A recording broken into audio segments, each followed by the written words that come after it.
नमस्कार प्रिय दर्शकों, हाजिर हूं मैं आज आपके लिए लेकर प्रश्न लगन के द्वारा विवाह योग का कैसे ज्ञान किया जाता है। मतलब प्रश्न लगन से विवाह का योग देखना। मान लीजिए कोई व्यक्ति आपके पास आया है और उसके पास जन्म कुंडली का कोई विवरण नहीं है, ना डेट ऑफ बर्थ है, ना टाइम है, ना जन्म कुंडली है। तो ऐसी स्थिति में पूछने वाले को कैसे मतलब योग के बारे में बताना है।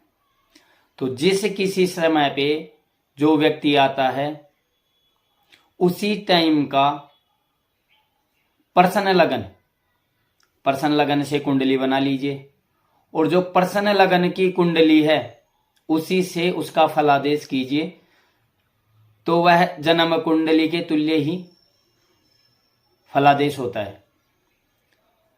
तो मान लीजिए कोई व्यक्ति आया है, उसके पास जन्म टाइम नहीं है, तो उसके लिए अपन ने प्रश्न लगन से जिस समय पे वो आया है उस लगन की कुंडली बना ली और उस कुंडली से अपने को देखना है कि भाई विवाह का योग जातक की कुंडली में कैसे बनता है, तो उसके बारे में विचार करना है।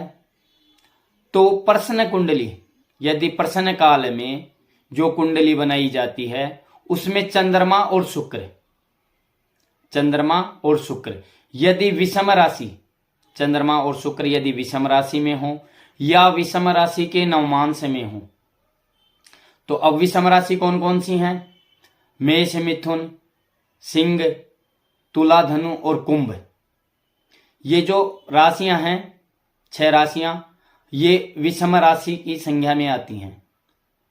तो विषम राशि के नवमांश में बली होकर चंद्रमा और शुक्र या तो विषम राशि में या विषम राशि के नवमांश में बली होकर लगन को देखें, तो अपन कह सकते हैं कि अगर कन्या की कुंडली हुई तो कि कन्या को वर की प्राप्ति होगी, विवाह का योग जल्द ही बनने वाला है।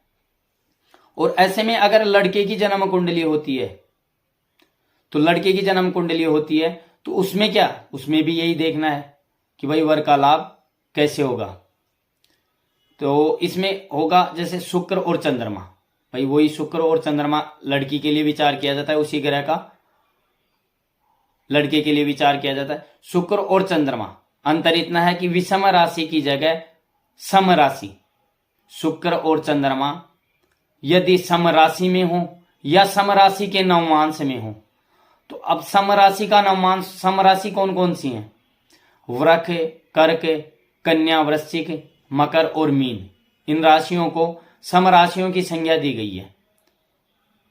तो चंद्रमा और शुक्र अगर सम राशि में हो या सम राशि के नवमांश में हो और बली होकर लगन को देखें, तो बली होने का मतलब स्वग्रही हो या शुभ ग्रह की दृष्टि पड़ी, अंश बल में बलवान हो, तो बली होकर लगन को देखें तो कह सकते हैं कि वर को स्त्री का लाभ होगा।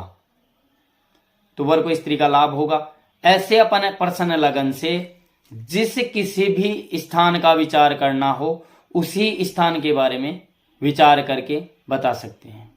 धन्यवाद।